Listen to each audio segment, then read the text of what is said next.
নতুন ধারার রাজনীতির স্বপ্নকে যারা গলা টিপে হত্যা করেছে তাদের ক্ষমা নেই বলে হুঁশিয়ারি দিয়েছেন ঢাকা বিশ্ববিদ্যালয় কেন্দ্রীয় ছাত্র সংসদ ডাকসুর সদস্য সর্বমিত্র চাকমা। শুক্রবার সন্ধ্যায় নিজের ফেসবুক আইডিতে দেয়া এক স্ট্যাটাসে এই হুঁশিয়ারি দেন তিনি। স্ট্যাটাসে সর্বমিত্র লেখেন, যতদিন দেহে শ্বাস থাকবে জুলাইয়ের গাদ্দারদের মনে রাখবো।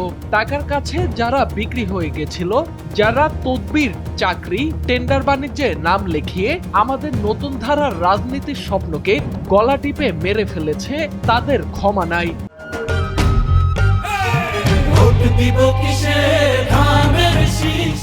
ইনকিলাব মঞ্চের আহ্বায়ক শহীদ শরীফ ওসমান বিন হাদির হত্যার বিচার ও জাতিসংঘের অধীনে সুষ্ঠু তদন্তের দাবিতে যমুনা অভিমুখে যাওয়ার সময় ইনকিলাব মঞ্চের সদস্য সচিব আব্দুল্লাহ আল জাবেরের গুলিবিদ্ধ হওয়ার কিছুক্ষণ পরই এই স্ট্যাটাস দেন সর্বমিত্র। যারা দেশ গড়ার স্বপ্ন দেখিয়েছে তারা বিক্রি না হলে আজকের এই দিন আসতো না বলেও মন্তব্য করেন তিনি।